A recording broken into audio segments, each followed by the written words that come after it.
Assalamualaikum warahmatullahi wabarakatuh.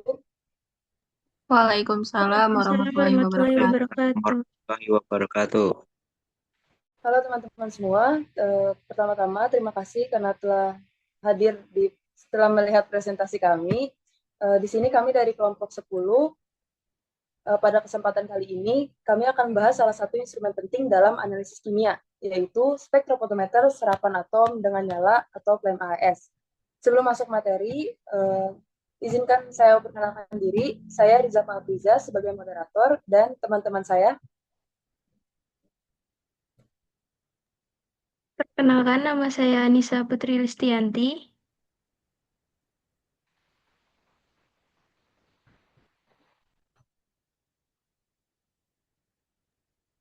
Perkenalkan, nama saya Mas Jazal Gifari. Perkenalkan, saya Nesa Nur Fitri. Perkenalkan, saya Kamila Nuraziza.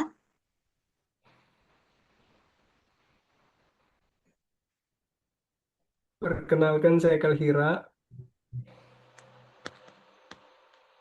Baik, tanpa berlama-lama, mari kita mulai presentasi ini. Yang materi akan disampaikan secara bergantian oleh anggota kelompok kami dan dimulai oleh materi tentang spektrofotometri flame AS. Dipersilakan. Apa itu spektrofotometri flame AS? Flame AS adalah metode analisis kimia yang menggunakan intensitas cahaya yang dipancarkan dari api, busur atau percikan api pada panjang gelombang untuk menentukan jumlah unsur dalam sampel. Adapun tambahannya, teknik ini bekerja berdasarkan prinsip kepercayaan cahaya oleh atom bebas dalam keadaan netral yang dibentuk dalam nyala flame. Biasanya digunakan untuk menganalisis logam seperti Na, K, Ca, Mg, Fe, Cu, Zn, Pb, Cd, dan sebagainya.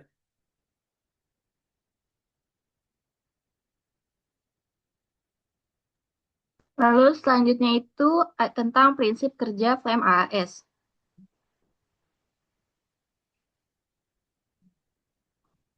Lanjut.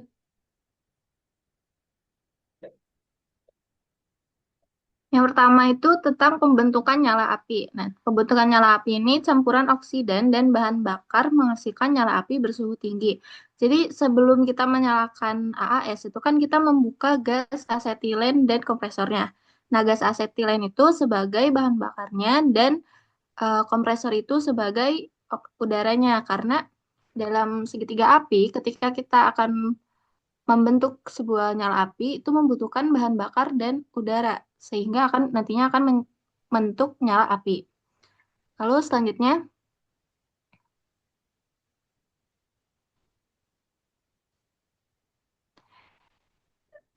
ada sampel menjadi aerosol. Nah, sampel cair atau padatan yang telah dilarutkan dimasukkan ke nebulizer dan diubah menjadi aerosol halus. Uh, Sampel itu kan ketika dimasukkan ke dalam nebulizer alatnya itu akan mengubah cairan menjadi kabut halus atau disebutnya aerosol. Nah, proses ini memastikan bahwa sampel terdispersi secara merata dalam bentuk partikel kecil sehingga memudahkan proses atomisasi selanjutnya. Lalu selanjutnya itu proses dalam api. Nah, proses dalam api ini ada aerosol mengalami pelarutan, penguapan, dan atomisasi menjadi atom bebas di dalam nyala api. Nah, atomisasi itu sendiri yaitu proses pengubahan suatu zat, terutama cairan, menjadi partikel kecil seperti tetesan atau kabut dengan memberikan energi. Nah, ketika akan dibakar oleh nyala api, yang aerosol tersebut kan udah diubah menjadi partikel kecil, sehingga ketika di spray itu em, dibakar di api, jadi apinya tuh tidak mati, sehingga akan bisa terbaca oleh alatnya. Lanjut. Dipersilakan untuk pemateri selanjutnya. Ya, baik. Lanjut, prinsip selanjutnya yang ada pada flame AS ini adalah sumber cahaya spesifik. Nah, sumber cahaya spesifik ini berasal dari lampu katoda berongga atau biasa disebut juga dengan hollow cathode lamp. yaitu lampu katoda ini akan memancarkan cahaya dengan panjang gelombang spesifik untuk unsur sesuai dengan unsur yang akan dianalisis. Nah, jadi tadi unsur yang sudah diubah menjadi atom-atom sudah teratomisasi, kemudian akan dipancarkan cahaya atau mengalami radiasi cahaya dari lampu katoda yang menyala. Lanjut.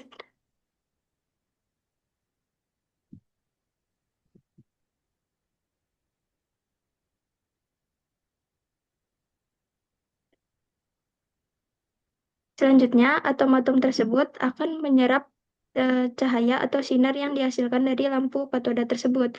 Nah, pada proses ini, atom akan mengalami penurunan intensitas cahaya yang kemudian cahaya tersebut diteruskan ke monokromator terlebih dahulu. Boleh dilanjut?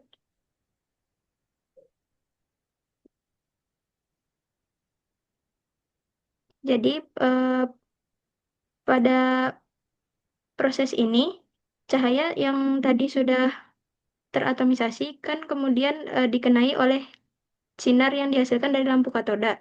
Nah, pada proses tersebut juga terjadi proses yang dinamakan eksitasi, di mana dari keadaan dasar berubah menjadi ke keadaan tereksitasi. Nah, kemudian sinar tersebut dilanjutkan ke monokromator. Nah, pada monokromator ini, sinar yang tadinya bersifat polikromatis akan diubah menjadi sinar yang monokromatis. Kemudian, sinar yang sudah monokromatis tersebut baru akan dilanjutkan lagi ke dalam detektor.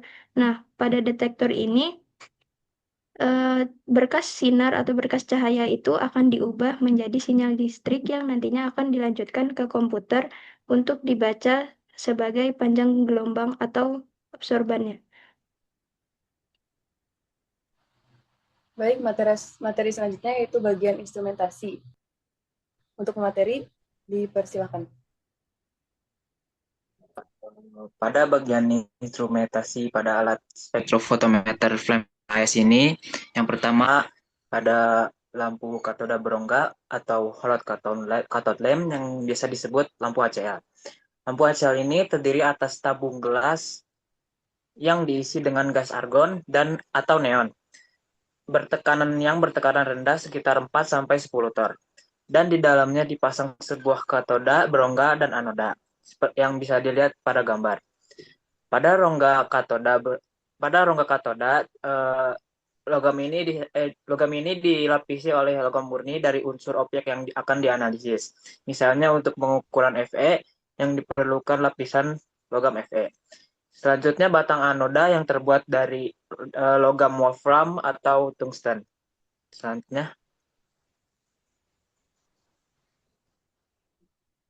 Selanjutnya ada ruang pengkabutan atau spray chamber.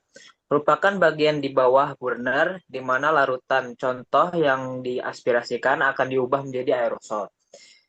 Dinding dalam dari spray chamber ini dibuat dari plastik atau teflon. Dalam ruangan ini dipasang peralatan yang terdiri atas satu nebulizer glass bead atau impact bead untuk memecahkan larutan menjadi partikel butir yang halus. Yang kedua, flow spoiler berupa baling-baling berputar untuk menggemburkan butir atau partikel larutan yang kasar. Yang ketiga, inlet dari fuel gas dan drain port, lubang pembuangan. Lanjut. Lalu ada pembakaran atau burner, yaitu alat di mana campuran gas, bahan bakar atau oksida yang dinyalakan. Dalam nyala yang bersuhu tinggi itulah terjadi pembentukan atom-atom analit yang akan diukur. Alat ini terbuat dari logam yang tahan panas dan tahan korosi. Desain burner harus dapat mencegah masuknya nyala ke dalam spray chamber. Hal ini disebut blowback dan amat berbahaya. Burner untuk nyala udara asetilen sekitar di suhu 2000 sampai 2200 derajat Celcius. Berlainan dengan untuk nyala nitros oksida asetilen yaitu di suhu 2900 sampai 3000 derajat Celcius. Burner harus selalu bersih untuk menjamin kepekaan yang tinggi dan repeatability yang baik. Selanjutnya di sini saya akan lanjut menjelaskan tentang monokromator dan slit. Untuk mengisolasi sebuah resonansi dari sekian banyak spektrum yang dihasilkan oleh lampu kathode berongga. Nah, monokromator sendiri itu fungsinya untuk menyeleksi satu panjang gelombang tertentu dari cahaya yang dipancarkan oleh sumber HCl atau hollow cathode lamp. Nah, cahaya dari hollow cathode lamp ini terdiri dari beberapa panjang gelombang, walaupun spesifik untuk satu unsur. Nah, monokromatornya itu memisahkan panjang gelombang dan hanya meneruskan panjang gelombang yang digunakan untuk mengukur unsur target. Selanjutnya itu ada slit atau celah. Fungsi utamanya itu untuk mengatur lebar berkas cahaya yang masuk ke monokromator atau diteruskan ke detektornya sendiri. Nah, selanjutnya ada detektor. Detektor yaitu alat yang biasa digunakan dalam AS. Jenisnya tuh photomultiplier tube yang jauh lebih peka daripada phototube biasa dan responnya juga sangat cepat, 10-9 det, untuk mengubah energi radiasi yang jatuh pada detektor menjadi sinyal elektrik atau perubahan panas. Jadi fungsi utamanya itu untuk mengukur intensitas cahaya yang lolos dari sampel yang tidak diserap oleh atom. Selanjutnya adalah materi ketidakpastian pengukuran. Untuk pemateri dipersilakan. Selanjutnya yaitu ketidakpastian pengukuran. Pada contoh yang kita ambil yaitu validasi metode pengujian logam tembaga pada produk air minum dalam kemasan secara spektrofotometri serapan atom nyala. Sebelumnya kita harus mengetahui apa yang dimaksud dengan ketidakpastian. Nah, ketidakpastian itu merupakan rentang nilai di sekitar hasil pengukuran yang menunjukkan derajat kepercayaan terhadap hasil tersebut. Artinya, meskipun kita mendapatkan satu nilai hasil, nilai tersebut sebenarnya berada dalam kisaran tertentu, bukan nilai mutlak. Dapat kita ambil sebagai contoh dari data pada slide itu didapatkan hasil alat AAS sebesar 0,8261 ml dengan ketidakpastian diperluas plus minus. Maka kita dapat menyatakan hasilnya sebesar 0,8261. Selanjutnya, nah nilai plus minus 0,0134 mg per liter itulah ketidakpastiannya. Artinya, kadar tembaga sebenarnya mungkin berada dalam kisaran 0,8127 sampai 0,8395 mg per liter.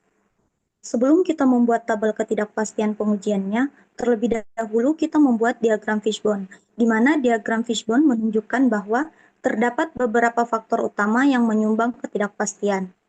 Dalam pengujian logam tembaga pada produk air minum dalam kemasan secara spektrofotometri serapan atom nyala menggunakan alat AAS AA 700 Perkin-Elmer, terdapat 4 ketidakpastian, yaitu mu pipet volume, mu labu takar, mu PM atau presisi method, dan mu kurva kalibrasi dari alat AAS.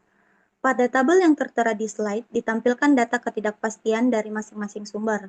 Kemudian pada kolom mu baku adalah nilai ketidakpastian standar, sedangkan pada kolom mu gabungan adalah ketidakpastian gabungan dari masing-masing sumber.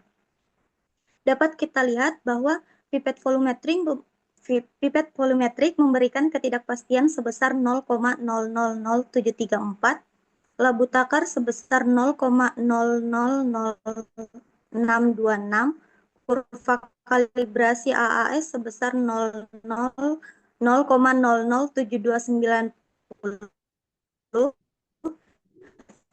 presisi metode sebesar 0,003390, di mana pada hasil kur besar.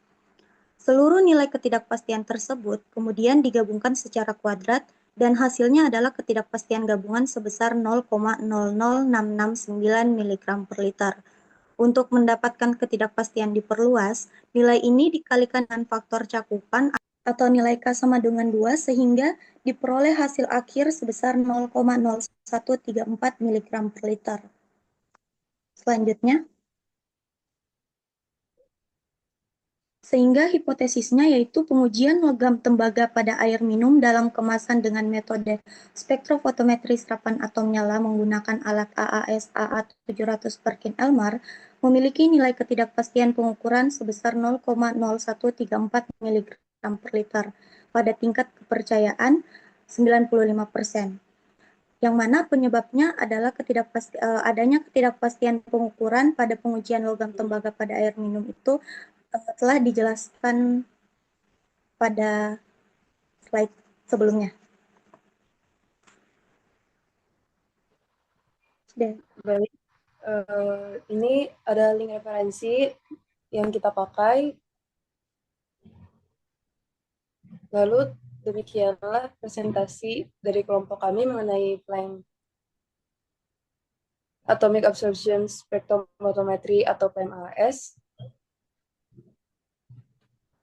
Semoga materi yang kami sampaikan dapat bermanfaat untuk teman-teman semua, apalagi dalam memahami prinsip kerja atau penggunaan instrumen ini dalam analisis kimia. Sekian